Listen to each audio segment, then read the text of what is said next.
Good morning friends, వచ్చేసింది మీ తెలుగమ్మ. మళ్ళీ మీ వయసు మీకోసం కోవేట్లో మీ తెలుగమ్మ వచ్చేసిందండి. నిన్న అయితే మాత్రం ఫుల్గా దుమ్ము అయితే లేచిందండి. షాపులన్నీ అయితే 8:30కి 8:40కి అయితే బంద్ చేసేస్తారు. మమ్మల్ని కూడా త్వరగా ఇంటికి పంపించేస్తారండి. ఈరోజు కూడా సేమ్ సిచ్యువేషన్ లాగా అస్సలు అయితే దుమ్ము అయితే అస్సలు బిల్డింగ్స్ కూడా కనిపించడం లేదు. ఒకసారి అయితే బిల్డింగ్స్ చూపించేస్తాను. చూస్తున్నారు కదా, అక్కడ బిల్డింగ్స్ అయితే ఉన్నాయి కదా, దుమ్ము వల్ల అయితే ఆ బిల్డింగ్స్ అయితే కూడా కనిపించడం లేదు. ఆల్రెడీ నేను 2-3 వీడియోస్ అప్లోడ్ చేసినాను, అందులో క్లియర్గా అయితే బిల్డింగ్స్ ఉన్నాయి. కాకపోతే ఇక్కడ బిల్డింగ్స్ ఏం కనిపించడం లేదు. చూసారా, అది ఎంత మట్టి అండి, మట్టి లేచింది. సో ఇలా మట్టి లేచినప్పుడు ఇక్కడ ఇలా ఉంటుంది. హెల్త్ కూడా కొంచెం ప్రాబ్లం అవుతుంది, కాఫ్ కోల్డ్ అలా అవుతుంది.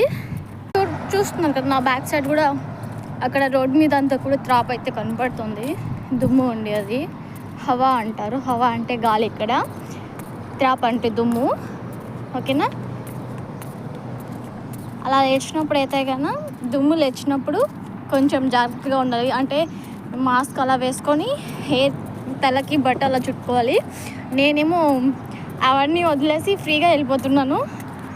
ఆల్రెడీ నిన్న లేచిన దుమ్ముకి కొంచెం గొంతులో అంత నొప్పి అలా వస్తుంది. ఈరోజు ఏమవుతుందో మరి. కాకపోతే ఇక్కడ మాత్రం జాగ్రత్తగా తీసుకోవాలి, ఎందుకంటే దుమ్ము అలా లేచినప్పుడు ఖచ్చితంగా మాస్క్ అంత అయితే పెట్టుకోవాలి.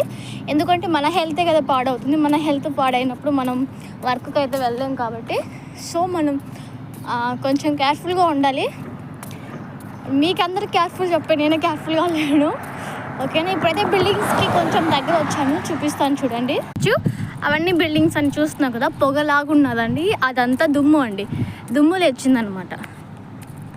ఇక్కడ వర్షం పడినా కూడా మట్టి అయిపోతుంది. ఓకేనా, ఇది సాబని మందుక అనమాట.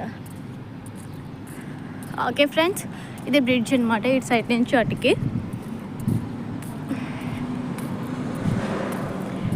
మన ఛానల్ అయితే సబ్స్క్రైబ్ చేసుకోండి. ఓకేనా, మన వీడియోస్ని అయితే ఫాలో అయిపోండి, లైక్ చేయండి, షేర్ చేయండి. అలాగే ఎన్నెన్నో వీడియోస్ మీకు కావాలంటే మన ఛానల్ అయితే సబ్స్క్రైబ్ చేసుకోండి ఫ్రెండ్స్, మర్చిపోవద్దు. ఓకేనా, బాయ్ ఫ్రెండ్స్.